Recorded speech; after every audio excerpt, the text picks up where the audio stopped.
I grew up in New Orleans. My mother worked as a daycare assistant at the Jewish Community Center. The man that I was told was my father was a carpenter and a functional alcoholic. He was abusive to my mother, and not more than a baby herself, when she married this man, she tried her best to protect me from him. But with no life skills of her own, she did what she knew how to do. Friday was payday for him, so he would come home happy, but that was short-lived. He would go out and return a few hours later drunk and angry, yelling and fighting her.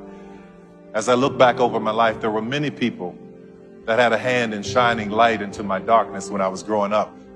I had just started junior high school, and in order for me to get to high school, I had to walk through the drug dealers, literally step over the and the drug addicts, walk through a graveyard, then in the next block past gang members, and then go through the projects, and then come to a 6-lane intersection, and it was always busy, but just beyond that was the school. Well, one day as I'm approaching this intersection, I hear this voice saying, "Will someone help me cross?" He was in a suit. He had a cooler in a hand and a folded lawn chair in one hand and his cane in the other. "Will someone help me cross?" he said. People kept ignoring him, walking past him with their busy lives. We were poor, but we were busy. I don't know why poor people are so busy. I said, "I'll help you," in my 13-year-old changing voice. He said, "Well, thank you, son. May I have your shoulder?" I said, "Yes, sir."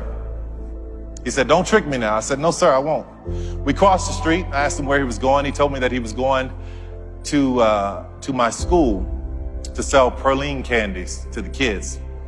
So I helped him to the school, and he said thank you, and he told me that God would bless me for my kindness. He and I became friends. We took that walk every day. I came out of school one afternoon, and there he was sitting outside in that lawn chair selling praline candies, 25 cents. And I saw one of the kids try to buy candy, right? And they gave Mr. Butler $1, and they told him it was a $5 bill. I stepped in and I said, "Mr. Butler, this is a scam." Needless to say, I had a lot of enemies at that school, but it didn't matter. I was glad to do it.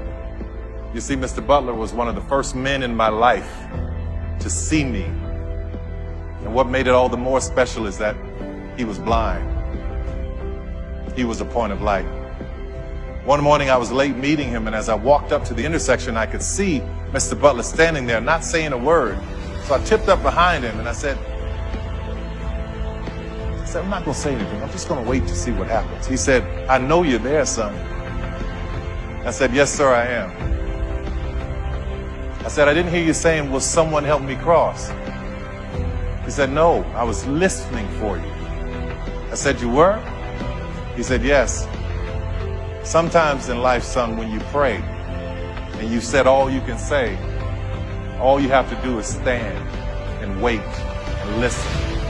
What a point of light he was. There are many people in this world that are wanting, waiting, saying, asking, begging, hoping. Will someone help me cross? We all have the power to be a point of light.